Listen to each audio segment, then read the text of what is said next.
Bonjour, je suis Adèle. Ici, vous découvrirez des voyages qui ont bouleversé la vie et chamboulé les convictions d'hommes et de femmes de tous âges et de tous horizons. Chaque semaine, je reçois un invité qui me raconte en quoi un pays a transformé sa vision du monde ou l'a poussé à quitter un mode de vie qui ne lui correspondait plus. Alors laissez-vous porter par le premier podcast qui raconte une histoire autour d'un voyage. Bienvenue chez les Frenchies autour du monde, le podcast des voyages qui ont du sens.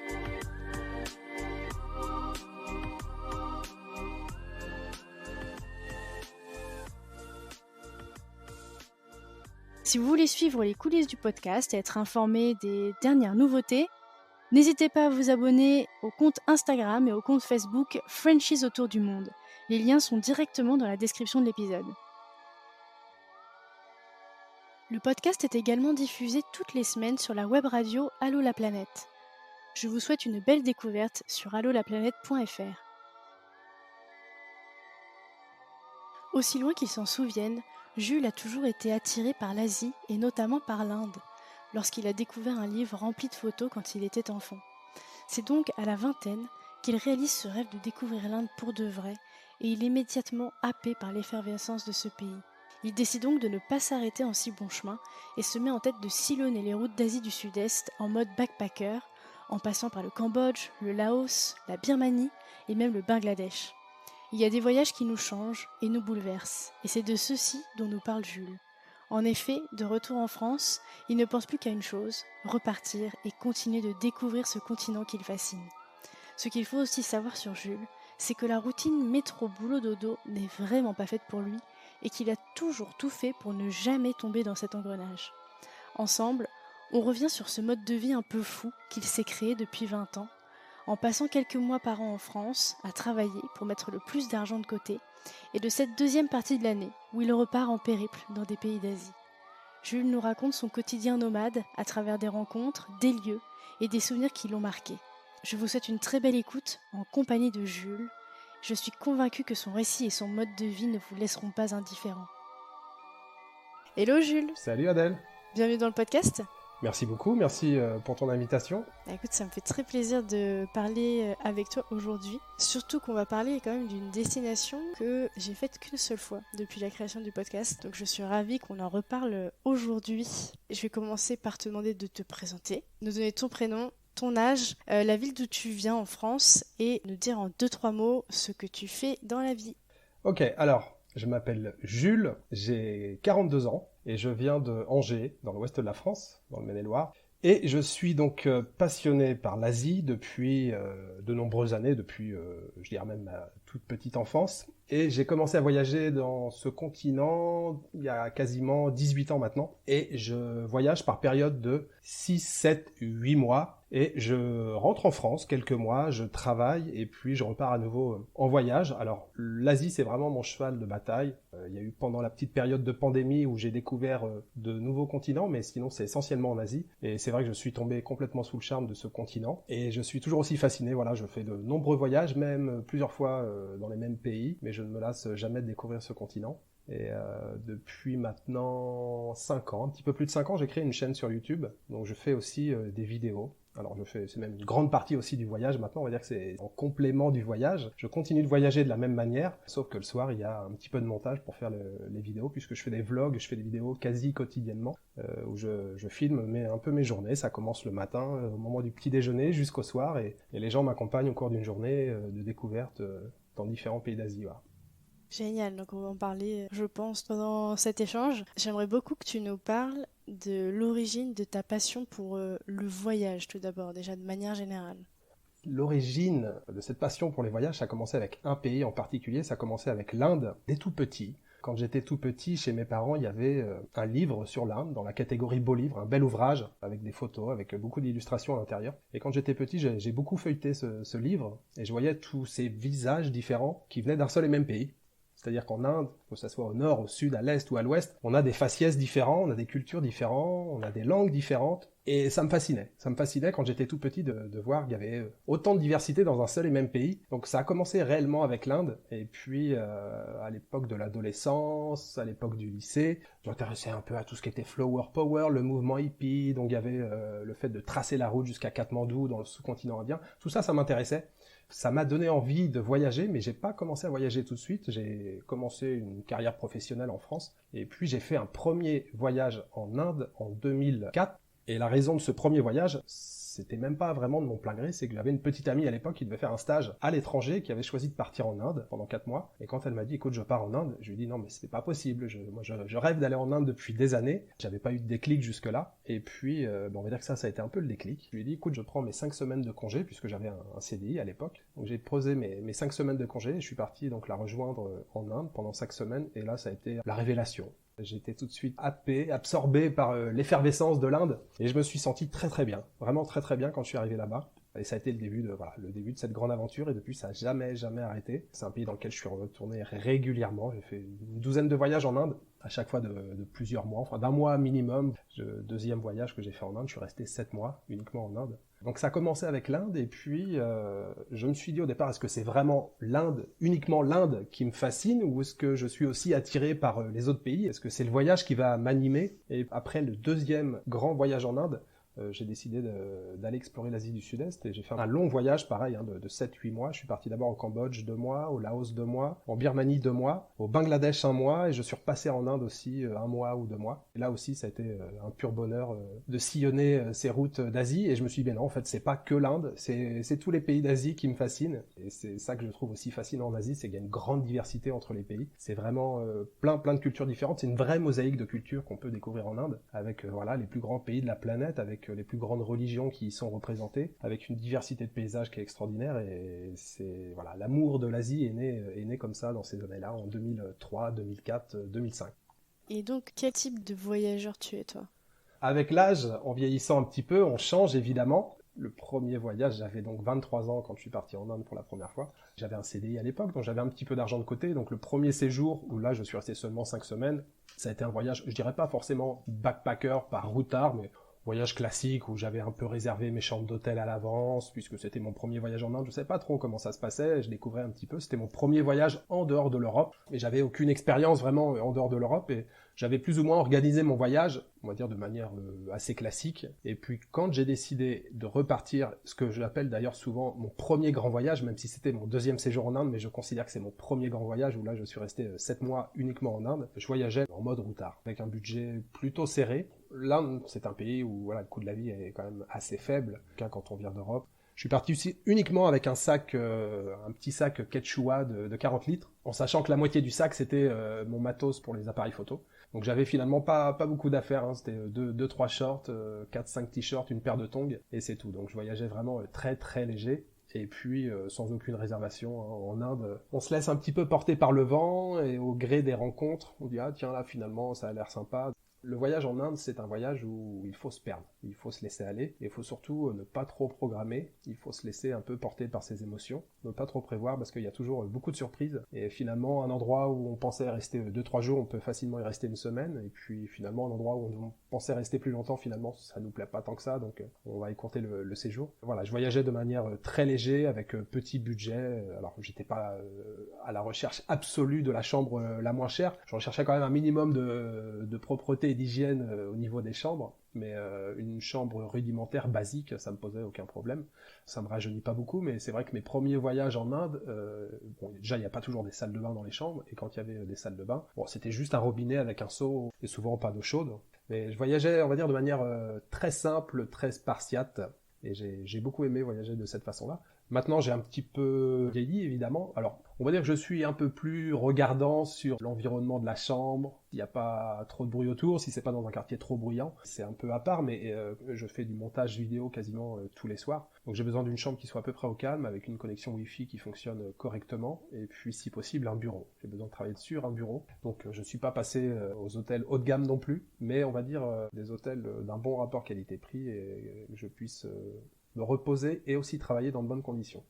Bah écoute, j'aimerais beaucoup qu'on retrace un peu le fil rouge de ces voyages qui t'ont amené d'abord au déclic de te dire ouais, voilà, c'est comme ça que je veux vivre, c'est travailler quelques mois en France et puis tout le reste de l'année être en Asie. Comment est-ce que ça s'est venu? Peut-être qu'on peut reprendre certains voyages que t'as fait.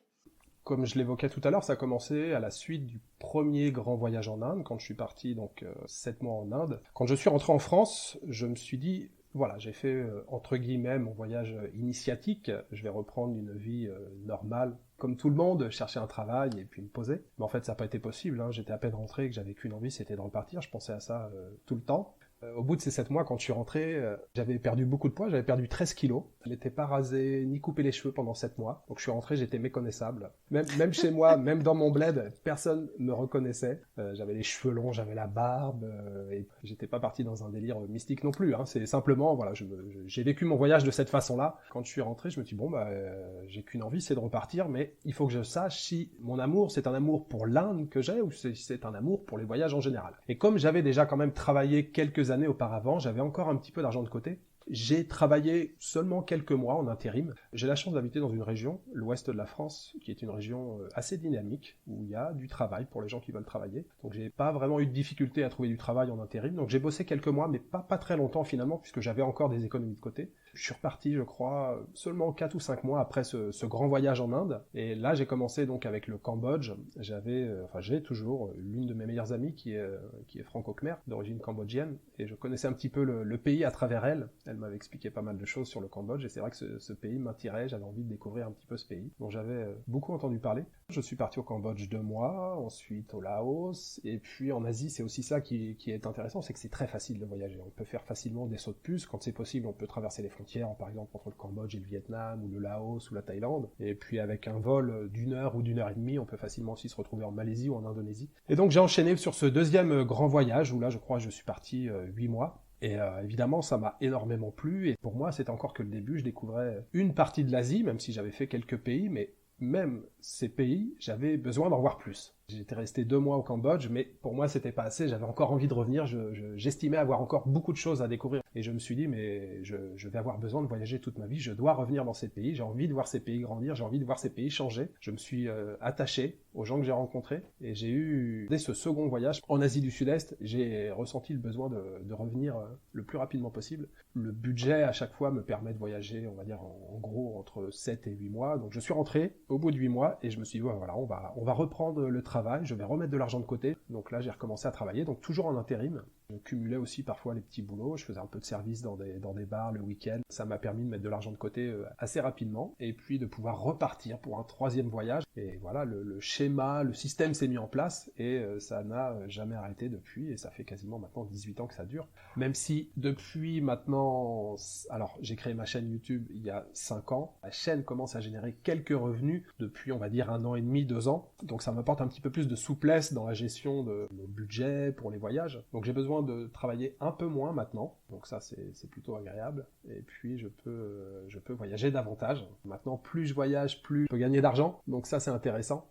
Et puis au fil des années, eh bien, j'ai pu découvrir voilà, les autres pays d'Asie, même si je suis aussi retourné régulièrement par exemple au Cambodge. Le Cambodge, j'ai eu un grand coup de cœur pour ce pays. J'ai eu la chance d'y habiter pendant quasiment 1 an et demi. Je suis parti en 2015, alors j'avais déjà fait 5 ou 6 voyages, je crois, au Cambodge à l'époque, et j'ai décidé de repartir en 2015 pour y vivre, mais sans chercher de travail, seulement pour y vivre, et j'avais 2 réelles motivations, c'est que je voulais apprendre la langue khmer, le nom qu'on donne à tout ce qui est relatif à la culture cambodgienne, et puis je voulais voir aussi le changement des saisons, parce que au Cambodge, comme en Asie du Sud-Est, on a simplement 2 saisons, on a d'un côté la saison sèche et d'un côté la mousson, la saison des pluies. Et c'est vrai que les jours se suivent et se ressemblent en général. La mousson arrive de manière très progressive et en fait ça m'intéressait. Je voulais observer ce changement de saison, je voulais voir les rizières pousser, la mousson arriver, les premiers orages. Là je suis parti 1 an et demi et j'ai pas travaillé pendant cette année et demie. Ça a été l'année la plus douce de mon existence, encore aujourd'hui. Ça a été une année vraiment formidable. J'ai voyagé quand même, mais je restais en fait quasiment 1 mois dans chaque province.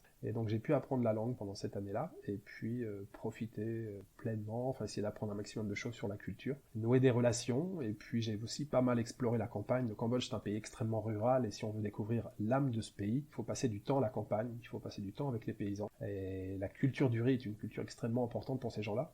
Donc je louais souvent des motos, je louais des vélos, et je partais en vadrouille comme ça pour la journée, ou parfois pour plusieurs jours, explorer un petit peu le fin fond du Cambodge. J'ai appris énormément sur la culture de ce pays. Avant ton premier voyage en Inde, tu étais en CDI, c'est ça? Oui. Et c'est à quel moment que ça arrivait de prendre cette décision de démissionner?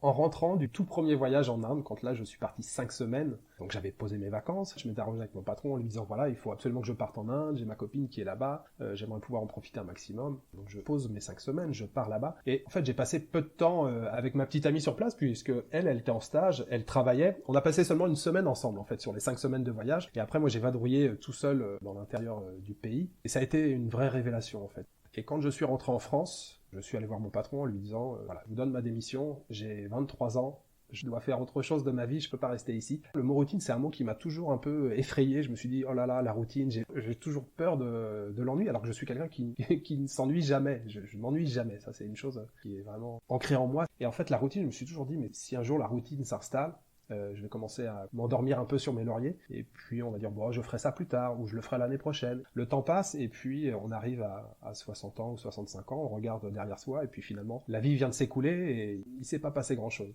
Quand j'ai pris conscience de ça, l'Inde a été un déclencheur. Alors, voyager, c'est beau, mais il faut un budget, il faut de l'argent. J'avais la fierté de me dire, je veux pas être au chômage, je veux travailler, je veux mettre de l'argent de côté, je veux me payer mon voyage, et je ferai tout pour ça. Et donc voilà, quand je suis rentré de ces 5 semaines, j'ai donné ma démission, j'ai vendu ma voiture, je suis allé voir mes parents, je suis arrivé avec une bouteille de champagne, en leur disant, je repars tout de suite en Inde, je viens d'acheter un billet d'avion, et j'avais acheté juste un aller simple évidemment. Le visa était de 6 mois. Donc je savais que je partais au moins pour 6 mois, et j'ai réussi à le rallonger d'un mois. Et j'ai su tout de suite que ma vie, c'était pas métro, boulot, dodo, et que les 5 semaines de congés payés par an, c'était pas pour moi non plus.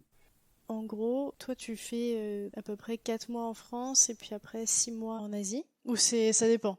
Plus récemment, ça se passe comme ça, parce que comme je te le disais tout à l'heure, les vidéos commencent à générer un petit peu d'argent, donc j'ai besoin de un peu moins travailler. Mais pendant quand même une grande partie des années qui se sont écoulées, depuis 2004-2005, on était plutôt sur, on va dire, entre 6 et 8 mois de voyage, 6, 7, voire 8 mois de voyage. Et quand je rentrais en France, on était plutôt sur 7, 8, 9 mois, voire 10 mois de travail. Après, tout dépend des pays que je visite. Évidemment, si je vais passer 5 mois en Inde plus 2 mois au Népal, j'ai besoin d'un budget qui est pas aussi conséquent que si je vais passer 3 mois au Japon.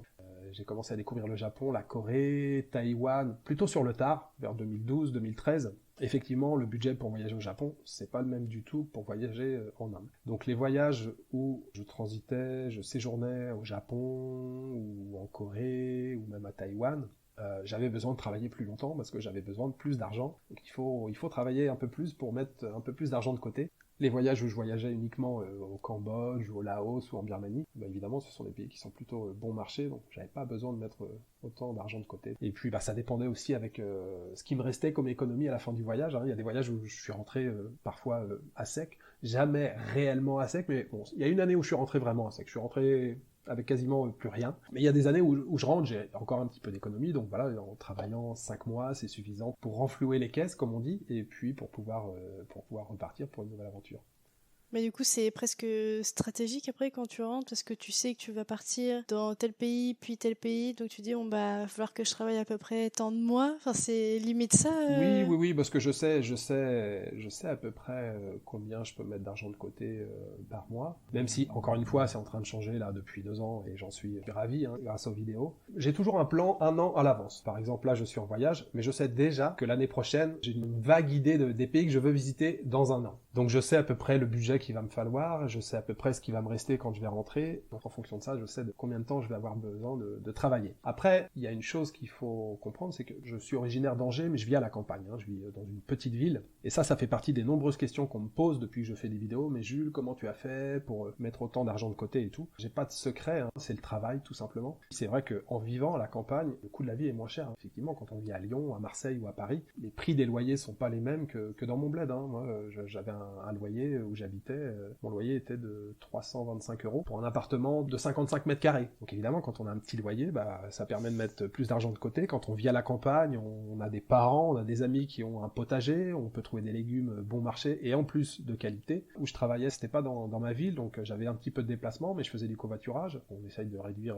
les frais d'essence. Et puis, tout ce qui est budget avion, ça fait aussi partie des questions qu'on m'a souvent posées. Ah, comment tu fais pour les billets d'avion? T'as une technique pour payer les billets d'avion pas cher? Quand est-ce que tu les achètes? La plupart du temps, je les achetais longtemps à l'avance. Bon, c'est toujours le cas, hein. Dès que je le sais, en général, dès que je suis décidé, j'achète les billets d'avion. Si on réserve assez longtemps à l'avance, on peut avoir des tarifs quand même assez intéressants. Ce qui est important, c'est le billet pour quitter l'Europe, pour se rendre en Asie. Et une fois qu'on est en Asie, en général, après c'est facile. Il existe un tas de compagnies low cost pour se déplacer. Et c'est hyper facile de faire des petits sauts de puce pour se balader de pays en pays. C'est des vols en général qui coûtent 50 $, 60 $. Donc. Mais finalement, quand on s'organise un petit peu, on arrive à s'en sortir avec un budget plutôt raisonnable. Après, tout ça, c'est une question d'organisation. Il faut faire des recherches, mais aujourd'hui on a des outils, en faisant une petite recherche sur internet, il y a vraiment moyen de bien organiser ses voyages suffisamment à l'avance, et puis s'en tirer avec un budget pas trop onéreux en fait.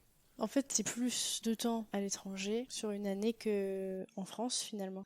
Donc c'est quand même particulier hein, quand même, comme schéma je trouve. Pour revenir à la routine, moi je pense que la routine elle s'installe partout, que tu sois en France, que tu sois au Québec, que tu sois en Inde, la routine elle s'installe partout en fait, c'est pas un truc propre à métro, boulot, dodo. Tu peux vivre sous les cocotiers, avoir une hygiène de vie qui semble vraiment idyllique, et la routine peut aussi s'installer dans ces pays-là. En fait ce que j'aime c'est voyager, c'est bouger.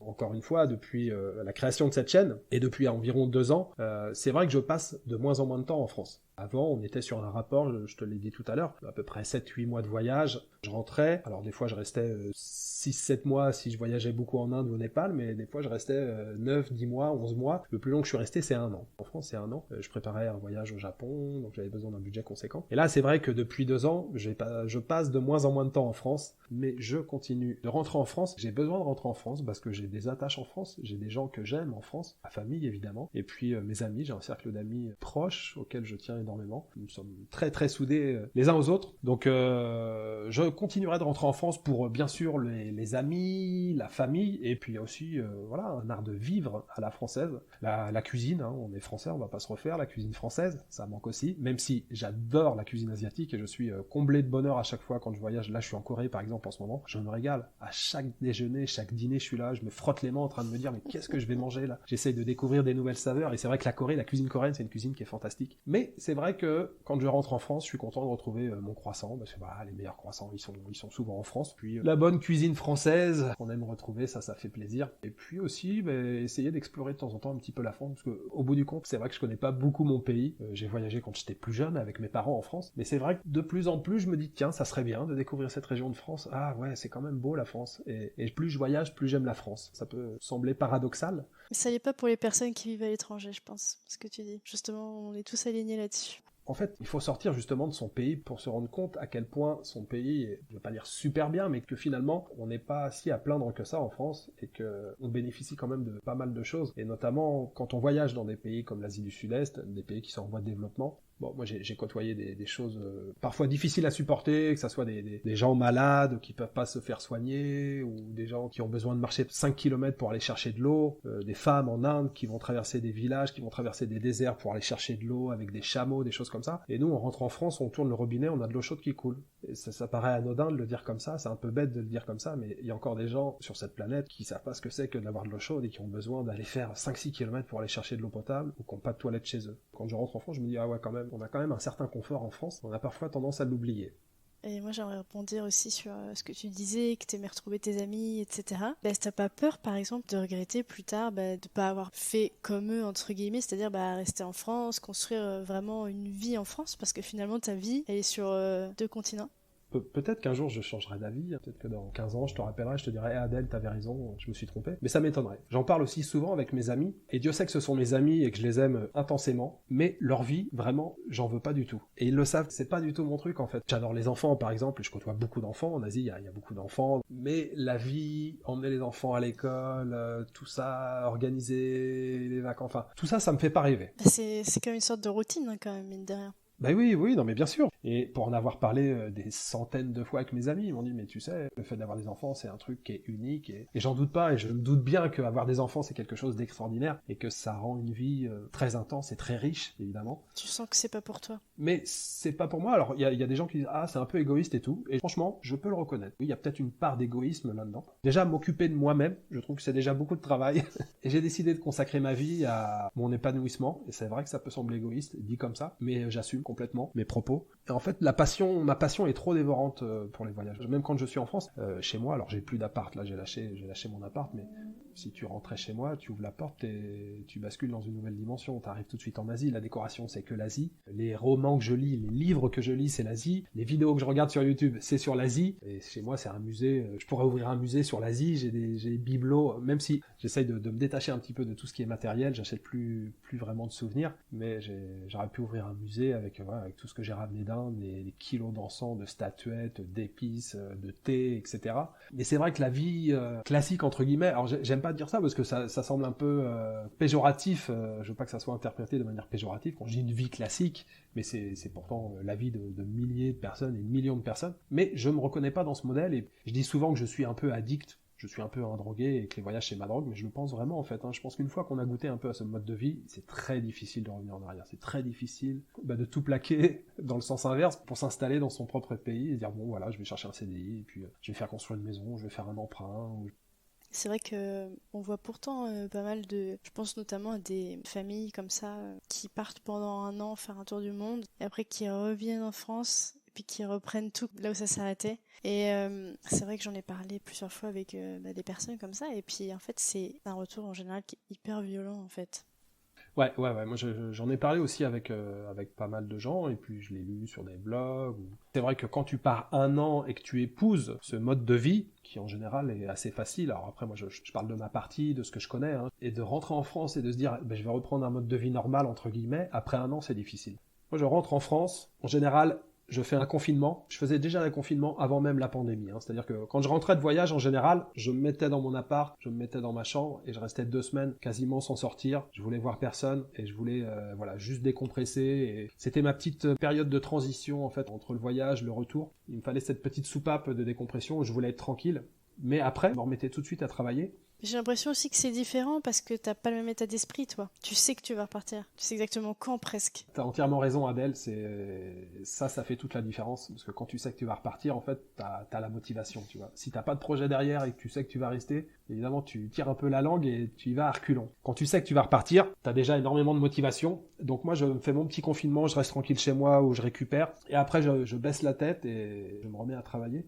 Même si c'est vrai que les premières années c'était un petit peu difficile, quand j'ai fait les 7 mois en Inde, c'est vrai que les Indiens sont hyper chaleureux. En Inde, on n'est jamais tout seul. Les gens me disaient, mais oh là là, mais t'es en Inde, tu voyages tout seul, tu souffres pas de solitude. Je n'ai jamais souffert de solitude.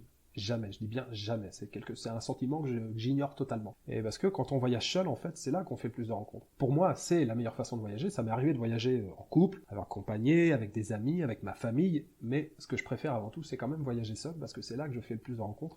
Les gens qui vivent dans le pays que vous visitez viennent plus facilement vers vous quand vous êtes seul. Si vous êtes accompagné, si vous êtes en couple, et notamment en couple, même, je dirais, c'est encore plus le cas, les gens ont peur de vous déranger. Alors que quand vous êtes tout seul, les gens viennent plus facilement vers vous. Et ça fait partie des choses que j'adore.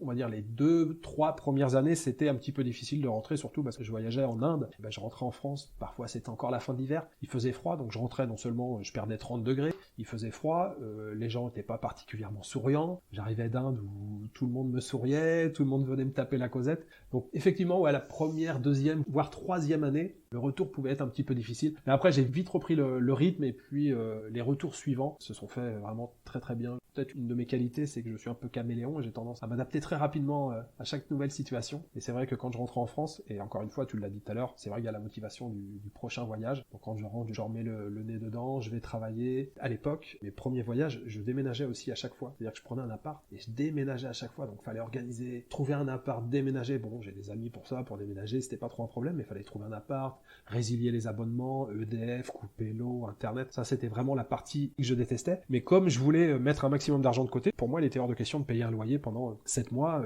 si j'étais pas dans l'appartement, en fait. Donc je déménageais à chaque fois et ça, c'était quand même pas mal de contraintes, mais ça faisait partie du deal. Il fallait accepter les règles, mais bon, je voulais pas payer un loyer pendant 7 mois. C'est ça, faut pas lésiner sur les moyens. Un mois de loyer, c'était un mois de voyage en Inde à l'époque. Donc je déménageais à chaque fois. Les dernières années, j'avais trouvé un appart qui était agréable, donc je l'avais gardé, je me permettais de payer un loyer sans y habiter, mais sinon, ouais, pour les retours, non, c'était assez facile. Et c'est toujours facile quand je rentre en France, je me remets très rapidement dans le bain. Ouais, j'arrive même presque à voir le côté grisant dans tout ça. Tu pars, tu fais ton voyage, etc. Tu rentres, mais ça fait ça une sorte, tu sais, de pause. Mais je sais pas, c'est un peu comme attendre Noël ou un truc comme ça. Je sais pas ce que je veux dire. Genre, c'est ton tremplin un peu, et j'arrive presque à voir le côté, ouais, qui peut être carrément agréable quand même dans tout ça. Je vois très bien ce que tu veux dire. Après, ma vie en France, comme je te disais, dans mon appart, c'est comme un musée sur l'Asie. Effectivement, je travaillais beaucoup, je faisais beaucoup d'heures supplémentaires. Mais je prenais quand même le temps de vivre à côté, c'est-à-dire que voilà, il y a les sorties, il y a les amis, il y a les barbecues l'été. Ouais, mais tu sais plus pourquoi tu le fais, tu vois, de bosser comme un dingue. Parce qu'il y a Oui, plein oui, de oui, gens bien qui sûr. bossent comme des dingues, mais pourquoi ils le font? Je trouve là, en fait, ça donne du sens un peu au final au fait de travailler comme un dingue. Ouais, non, bien sûr, quand t'as un objectif derrière, c'est tout de suite beaucoup plus facile. J'ai travaillé en usine, par exemple. Bien souvent, il fallait que je me lève à 3h30 du matin. 3h30 du matin, c'est la nuit, hein. C'est pas le matin, c'est la pleine nuit. Donc quand il faut se réveiller et que le réveil sonne à 3h30, je peux t'assurer que c'est très difficile. Donc t'as un œil de fermé, l'autre qui est à moitié ouvert, et on se dit, oh là là, qu'est-ce que je fous là? Et puis finalement, une fois qu'on est bien réveillé, on est content d'être là. On se rappelle exactement pourquoi on est là, pourquoi on le fait et à quoi ça va servir. Voilà, on sait pourquoi on est là, et c'est une journée de fête, une journée de prise, et puis on se rapproche aussi du prochain départ. Et quand t'as une mentalité, moi je dis souvent que j'ai une mentalité d'acier, je pense que c'est le cas. Voilà, je me fixe un objectif que je garde en tête, et je n'oublie jamais cet objectif. Et voilà, je sais que le but, et il n'y a pas d'autre solution possible, c'est de l'atteindre. Donc ça reste finalement de la rigueur, alors qu'on pourrait, quand on te rend compte comme ça, se dire, oui d'accord, le mec, c'est quelqu'un qui est pas du tout stable. Et en fait, finalement, dans tout ça, on se rend compte que c'est quand même quelque chose qui est plutôt bien carré, dans un sens. Il y a une partie qui est carrée, mais en fait, tout est question d'équilibre. Et il y a certaines choses qui nécessitent de la rigueur et de l'organisation, et puis il y a d'autres choses qui nécessitent un peu plus de freestyle, de laisser aller. Et c'est là qu'il faut trouver le bon équilibre. Mais effectivement, si tu veux pouvoir te permettre de voyager de cette façon-là, ça va pas tomber comme ça d'un seul coup, non. Parce que le nerf de la guerre, ça reste l'argent. Donc si tu veux t'organiser, il faut gérer un budget, il faut calculer, il faut réfléchir à quand même 2-3 petites choses. Et une fois qu'on a compris comment ça fonctionnait, après ça va tout seul. Mais il faut au début mettre les choses en place, garder la motivation, et après c'est comme une ligne droite, et tout se déroule plutôt facilement. Mais il faut faire attention, on peut pas partir trop à droite ou trop à gauche, et puis on continue sur la même lancée. J'aimerais juste qu'on aborde une dernière chose avant de passer vers la fin. Donc toi, tu disais que tu aimais beaucoup faire la photo, de la vidéo, etc. Donc comment est-ce que ça devient cette envie de créer une chaîne YouTube? Est-ce que c'est une envie de faire découvrir une autre Asie, entre guillemets, de l'image que les gens peuvent en avoir? Comment est-ce que toi tu vois le truc en fait quand tu décides de créer ta chaîne? Alors dans les derniers mots que tu viens de prononcer, il y a de ça en fait, sans aucune prétention, mais je me suis dit, avec l'expérience que j'ai accumulée, puisque quand j'ai créé la chaîne, début 2017, j'avais déjà quand même quelques années de voyage en Asie, et je me suis dit, avec mon regard, avec les choses que je connais déjà sur l'Asie, ça pourrait être intéressant de montrer ma façon de voyager, comment moi je vois les choses, comment moi je vois l'Asie, comment moi je vois le monde, et de montrer mon point de vue, et ça peut être intéressant. Par contre, côté technique, j'avais aucune expérience, j'avais jamais parlé face à une caméra, et là c'était un peu un challenge, c'était un peu un défi, et j'ai toujours aimé la photographie. Quand j'étais tout petit, ma mère m'avait offert un appareil photo, donc j'ai eu un appareil photo, je devais avoir 9 ans quand j'ai eu mon premier appareil photo, donc je faisais des photos, avec mes amis, c'était moi qui faisais les photos de quand on faisait une soirée, une fête, j'étais le photographe officiel, je prenais toujours des photos, j'adorais ça. Et évidemment, quand je suis parti en Inde, l'Inde c'est le pays idéal pour la photographie.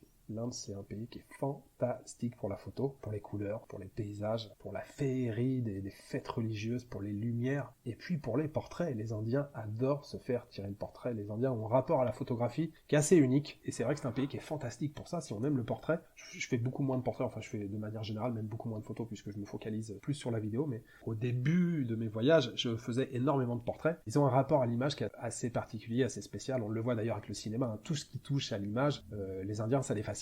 Vous regardez un Indien regarder un écran, que ça soit au cinéma ou à la télévision, ils ont les yeux grands ouverts et ils sont fascinés par les images. Et ça fait partie des choses que j'adore avec les Indiens. Et c'est vrai que c'est un bonheur de faire de la photographie en Inde. Il faut bien comprendre que, même si c'est en train de changer, avec l'arrivée des portables et des smartphones, moi quand j'ai commencé à voyager en Inde, il n'y avait pas de smartphone, moi je voyageais d'ailleurs sans portable, et en fait quand on voulait avoir des photos de soi-même, on allait chez le photographe. J'ai l'impression de parler d'une autre époque, mais c'est pas si vieux que ça, et les Indiens avaient très peu de photos d'eux-mêmes en fait. Donc moi j'avais déjà, alors pas les premiers voyages, j'avais encore des appareils argentiques, mais deuxième, troisième voyage, j'avais les réflexes numériques, les premiers réflexes numériques, donc je prenais la photo. Les Indiens, eux, se voyaient en photo, ils étaient fous de se voir sur un écran. Donc souvent, j'allais chez un photographe, j'imprimais les photos, le lendemain, je prenais ma bicyclette, je retournais dans le village et je leur donnais les tirages, ils étaient super contents. Et ça, c'est vrai que c'était génial. Et la photographie, c'est quelque chose qui m'a toujours beaucoup plu, et c'est vrai que voilà, en commençant à voyager en Inde, ça a été le meilleur des pays pour faire de la photo, donc j'ai fait beaucoup de photos au cours de mes voyages. Et puis, dans les années 2012-2013, comme beaucoup de gens, j'ai commencé à regarder des vidéos sur YouTube. J'avais une idée plutôt négative de YouTube. Je me suis dit, ça va être des vidéos de chats, des vidéos de je sais pas quoi. Pour moi, il n'y avait pas grand-chose d'intéressant sur YouTube. Et puis finalement, j'ai commencé à me poser un petit peu plus dessus. Et je me suis dit, finalement, c'est un peu comme un catalogue. Hein. Si on veut regarder des vidéos de voyage, il y a des vidéos de voyage. Si on veut regarder des vidéos, je sais pas, de recettes de cuisine, il y a aussi ça. Et finalement, c'est un peu comme la télévision, hein. Il faut choisir ses programmes, et puis tout n'est pas bon à prendre. Et puis j'ai commencé à suivre des gars qui faisaient des vidéos de voyage, qui faisaient des vlogs, et j'ai commencé à accrocher un petit peu, je fais c'est super sympa, les gars ils voyagent, ils partagent un petit peu leurs trucs. Alors moi je commentais tout seul en me disant tiens il était là, je connais cet endroit, il a pas fait ça, il aurait dû montrer ça. Et assez curieusement, l'idée elle est pas venue de moi en fait. Il y a 2-3 gars que je suivais, des youtubeurs qui font des vidéos, et j'avais parlé à ma mère de ces gars-là, et ma mère a aussi commencé à suivre plusieurs de ces gars. Et c'est ma mère qui a fini par me dire mais pourquoi tu ferais pas des vidéos où tu filmes ton voyage et tout. Et là je me suis dit mais ça va pas, moi j'ai jamais parlé à une caméra, j'adore faire des photos, mais il y a une vraie différence entre faire des photos et parler à une caméra et dire ouais je vous emmène avec moi et tout, venez on va passer la journée ensemble et tout. J'ai dit mais qu'est-ce que je vais dire à la caméra et tout. Ça me semblait un peu fou, mais finalement j'ai quand même gardé ça dans un coin de ma tête. Le cheminement, je me souviens plus sur combien de temps ça s'est fait, mais probablement sur quelques semaines, où je me suis dit, si je me lance dans un truc comme ça, il faut que je voyage avec un PC, il va me falloir un PC petit, pas gros, qui prenne pas trop de place. Moi j'avais qu'un PC 17 pouces, je dis il me faut un truc léger, il va me falloir du matériel, il va me falloir une bonne caméra, il va me falloir une perche, il va me falloir un trépied. J'ai commencé à réfléchir un petit peu à ça en me disant qu'est-ce qui est possible, parce que il y a une priorité qui reste quand même essentielle pour moi et importante, c'est de voyager léger. Je ne voyage pas avec des valises, je voyage avec un sac à dos et je veux pouvoir voyager léger. Si je dois monter sur le toit d'une Jeep, il faut que je sois léger. J'adore cet exemple. Oui, mais c'est un exemple qui est évident pour moi. Mais si je dois voyager avec une cargaison de je sais pas quoi, c'est important. Et je me suis dit, si je fais des vidéos, il va me falloir du matos, tout le côté technique, il faut que ça soit compact, il faut que ça soit pas trop lourd. Et puis surtout, il va falloir que je m'entraîne en fait. Que j'essaye de parler correctement, sans bafouiller à la caméra, bien regarder l'objectif, pas avoir les yeux qui tournent dans tous les sens. Donc j'ai commencé à faire des essais, mais sans être vraiment sûr de prendre là encore la décision. Hein. J'ai commencé à me filmer tout seul, à essayer de parler, à bien articuler, et puis essayer de trouver une ligne directrice et de trouver le ton juste. Ça c'est important, je pense, de trouver le ton, trouver une façon de parler, une façon de s'adresser à son audience. Et puis je me suis dit allons-y, allez, prenons ce risque, ce pari un peu fou de faire des vidéos et on verra. De toute façon, en gros, ça me coûtait pas grand-chose, je veux dire, à part un petit investissement d'un appareil photo, un trépied, des choses comme ça. Mais je me suis dit, finalement, qu'est-ce que je risque? Pas grand-chose. Si ça marche, c'est bien. Si ça marche pas, tant pis. Le but, c'était quand même de partager avant tout. Et il y a jamais, et alors je dis pas ça pour faire style ou pour faire bien, hein, il y a jamais eu l'idée derrière de dire, je vais me faire de l'argent grâce à YouTube. Ça va me rapporter, je vais devenir youtubeur. Quand j'ai commencé, j'avais déjà quand même un certain âge. J'avais 37 ans. J'avais pas 20 ans en train de me dire, c'est mon rêve d'être youtubeur. Je veux faire de la maille, je veux faire de la thune avec YouTube. Ça, c'était pas ça du tout l'idée, hein. J'avais déjà 37 ans. L'idée, c'était clairement de partager, et comme je te l'ai dit tout à l'heure, peut-être d'apporter un point de vue différent, grâce à l'expérience que j'ai des voyages en Asie. Je me suis dit, ça peut être sympa. Et après, plusieurs tests, plusieurs essais. Je me suis dit, je vais faire une vidéo d'introduction, je vais me présenter. Donc, j'ai fait une première vidéo où je suis chez moi, à la campagne, où je me filme. C'est une vidéo que j'ai jamais regardée. D'ailleurs, je regarde quasiment jamais mes vidéos. Je déteste ça. Mais les premières vidéos, elles sont horribles, en fait, parce que je sais pas parler à une caméra et c'est vraiment tout pourri. C'est pas terrible. Mais j'ai quand même fait cette vidéo. Faut bien commencer. Mais j'ai fait cette vidéo, je me présente et j'explique, je dis et en plus, non seulement c'était un challenge de me lancer dans cette aventure, mais j'en ai rajouté une couche, je me suis lancé le défi de faire une vidéo par jour, et je suis parti 9 mois, donc j'ai fait 284 vidéos à la suite. 284 jours de voyage, 284 vidéos qui sont pas terribles en plus. J'imagine le montage, my god. Et le montage, j'avais aucune expérience. Non seulement je savais pas parler une caméra, mais je savais pas faire de montage. Bon, j'ai fait des petites recherches vite fait, j'ai fait ouais, Sony Vegas Pro, ok. Je trouve le logiciel. Et en fait, je me suis quasiment pas entraîné. Et le premier jour, j'arrive à Bombay, en Inde. Je fais la première journée où je filme. Alors pour filmer, on retrouve un peu la démarche de la photographie au niveau du cadrage, de la composition. Donc ça, pour moi, c'est ce qui a été le plus facile dès le début, c'était de filmer dans la rue. J'ai pris le pli assez facilement, même si on s'améliore, hein, et tout au long de notre vie, on s'améliore. Mais c'était quelque chose avec laquelle j'étais plus familier déjà. Mais le montage, le premier soir, je me revois dans ma chambre d'hôtel en me disant, bon bah tout ce que j'ai filmé aujourd'hui, il faut que j'en fasse une vidéo qui va durer 15 minutes. Et là, je commence le montage, mais je me rends compte qu'il y a plein de fonctions que je sais pas utiliser. Et je finis le montage, il est 6h du matin. Et la journée suivante, je suis censé me réveiller, ça rien, à 7h, à 8h, enfin, je dis, mais non, mais je vais faire nuit blanche, en fait, je veux pas dormir parce que, je dis, mais ça va pas être possible, je peux pas, ça va pas être possible. Et donc, le lendemain, ça allait un peu mieux, le surlendemain, un peu mieux, et puis, il y a eu beaucoup de tutoriels YouTube, comment utiliser Sony Vegas Pro, et puis on apprend sur le tas, et puis, au départ, on passe 6 heures, et après, au bout d'un mois, on passe que 5 heures, après, on passe que 4 heures, et puis, en fait, il y a une limite, moi, chaque soir, c'est entre 3 et 4 heures, voire 5 heures, ça dépend des vidéos, ça dépend de la journée, mais c'est quand même beaucoup de travail, le montage, c'est une grosse partie du travail. C'est le pire. Enfin, parce que moi je trouve que c'est le pire. Ah bah moi aussi c'est le pire, c'est pas ce que je préfère du tout. Moi c'est que le son, parce que toi en plus t'as le son et l'image, alors j'imagine pas, mais...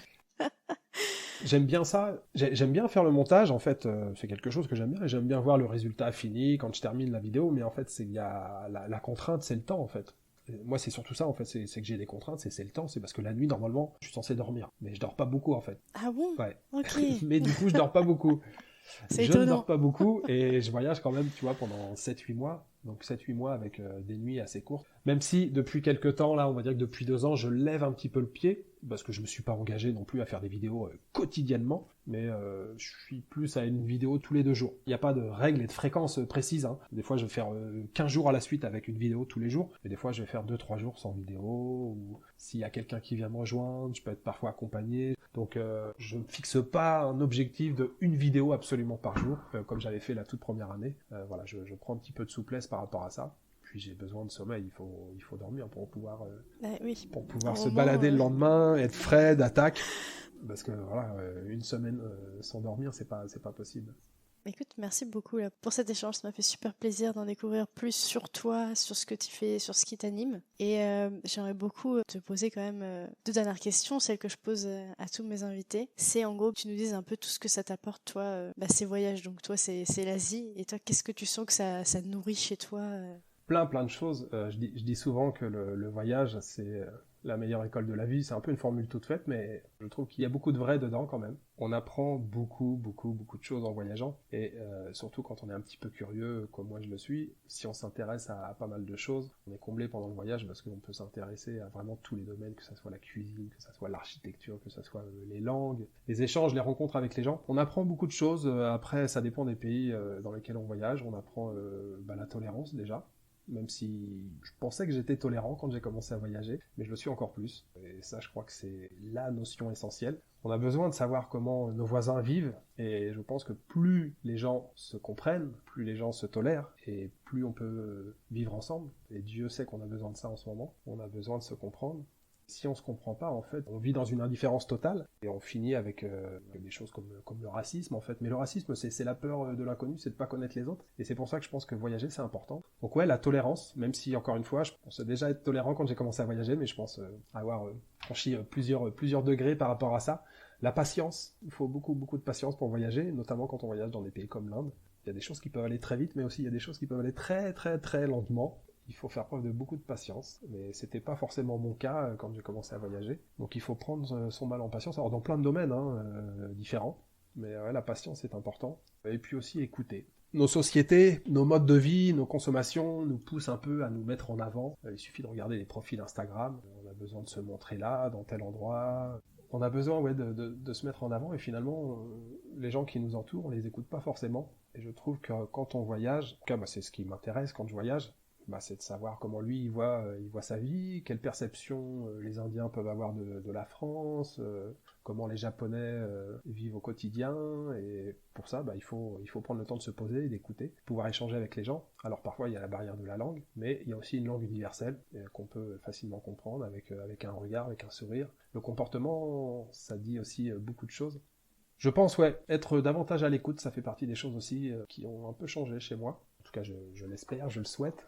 Et puis prendre le temps d'observer, en fait. Observer, ça aussi, c'est quelque chose, encore une fois, sans rentrer dans les clichés, mais on a une société qui nous pousse à toujours aller un peu plus vite, alors qu'on devrait peut-être parfois faire l'inverse, c'est-à-dire se poser, et puis peut-être aussi ralentir un petit peu, même si tout nous pousse à faire le contraire. Et c'est vrai qu'en voyage, depuis que je fais les vidéos, j'essaye d'avoir un fil conducteur sur chacune de mes journées, de trouver quelque chose. Mais les jours où j'ai parfois envie de rien faire, je me dis bon, aujourd'hui je filme pas et je fais rien. Et je peux passer 2 heures assis sur un banc avec un papy à parler de n'importe quoi en fait. Mais juste à être assis sur un banc avec un papy à boire le thé par exemple au fin fond d'un village en Turquie, je suis déjà l'homme le plus heureux du monde en fait. Et en fait ce moment-là, il a tout autant de valeur qu'un autre moment qui peut sembler plus excitant en fait. Parce que en fait en voyageant, moi je me sens citoyen du monde, je dis souvent ça, c'est pareil, c'est un peu une expression un peu galvaudée, mais que je considère être vrai en fait, parce que je te le disais tout à l'heure, plus je voyage, plus j'aime la France, et c'est vrai que j'aime la France, j'aime mon pays, je suis français, mais je suis avant tout un citoyen du monde, et quand je suis en Corée, je me sens chez moi, quand je suis au Vietnam, je me sens aussi chez moi, même si c'est pas ma culture de référence, mais je me sens proche des gens, même si on n'a pas les mêmes codes, j'ai besoin d'observer ces gens, j'ai besoin de comprendre en fait. Pour moi, voilà, on fait tous partie de la même famille en fait. Même si nos cultures de référence sont encore une fois différentes, et c'est pour ça que je me sens à la maison un peu partout. Même si j'ai pas les codes, mais j'ai envie de les comprendre, j'ai envie de les apprendre, et c'est pour ça que j'ai besoin d'y passer du temps, de me poser, de m'asseoir, d'observer, et puis si possible, si la langue le permet, de pouvoir échanger avec ces gens pour comprendre un petit peu le monde dans lequel je vis. Eh ben écoute, encore merci, bien sûr, pour cet échange hyper riche. Merci à toi, Adèle. Super de parler de l'Asie comme ça. J'aimerais beaucoup te proposer de conclure cet épisode en encourageant des personnes tout simplement à partir, oser, explorer le monde. Alors, c'est ce que je te disais tout à l'heure, c'est vrai que parfois les gens se font un peu une montagne des choses en se disant oh là là mais ouais c'est compliqué, comment tu fais une fois que t'es arrivé sur place et tout. Alors moi je parle de l'Asie parce que c'est la partie que je connais, je vais pas parler de l'Afrique ou du sous-continent américain, mais voyager par exemple en Asie c'est très très facile en fait, c'est très très facile, c'est plus facile de voyager en Asie que de voyager en Europe. La fréquence des moyens de transport en Asie est hyper développée, vous arrivez quelque part, il y a toujours des moyens pour se déplacer, il y a toujours des taxis, des tuk-tuk, des rickshaws, il y a plein d'applis qui vous permettent de commander des taxis, donc en fait se déplacer c'est pas un problème, trouver des hôtels c'est pas un problème, il y a une offre d'hébergement qui est très très importante en Asie, et puis il y a quand même encore beaucoup de pays où on peut voyager avec un budget on va dire modéré en fait, il y a beaucoup de pays en voie de développement qui nécessitent pas un budget énorme, et on peut facilement se faire plaisir, et en même temps contribuer au développement du pays, en tout cas développer, c'est développement, ça a été un bien grand mot, mais voilà, en apportant sa petite pierre à l'édifice, et en fait voyager, ça reste en fait vachement simple, ça n'a jamais été aussi simple qu'aujourd'hui de voyager. Moi j'admire les gens qui voyageaient dans les années 50 par exemple, c'était une aventure, voyager dans les années 50, et bien avant c'était encore plus une aventure. Prendre le bateau pendant 3 mois pour aller au fin fond du Vietnam, ça c'était l'aventure. Aujourd'hui, il y a des gens qui me disent « Ah Jules, t'es un aventurier ». Moi je suis pas un aventurier du tout, je veux dire, il y a rien de plus facile que d'acheter un billet d'avion, de prendre l'avion et d'arriver quelque part. Et en fait, tout est facile, et tous les gens que j'ai pu encourager à voyager m'ont tous dit en retour « Ah finalement c'est vrai, t'avais raison, je pensais pas que c'était comme ça, en fait ouais, c'est tellement facile de voyager et tout ». Et voilà. Prenez un billet d'avion, prenez votre voiture, prenez le bateau, prenez tout ce que vous voulez, déplacez-vous, sans même aller à l'autre bout du monde, même parfois juste autour de chez soi, dans un périmètre de 50 km, on peut découvrir des petites pépites, des petites merveilles. Ce qui est important, c'est d'avoir la petite étincelle dans les yeux, et en fait, c'est ça qu'il faut garder, un petit peu d'émerveillement, et effectivement, on rêve tous un peu d'exotisme, et quand on peut, on aime bien aller un peu plus loin, mais parfois, juste autour de soi, on peut se satisfaire, et on peut trouver de jolies découvertes ou de jolies pépites. Et en fait, je crois que c'est ça le plus important, en fait, c'est voilà, de garder une petite étincelle dans les yeux et le sourire. Merci beaucoup pour cette jolie conclusion. De rien, Adèle, c'était un plaisir d'échanger avec toi. Merci à toi, et puis je te dis à très bientôt. À très bientôt, salut Adèle. Bye.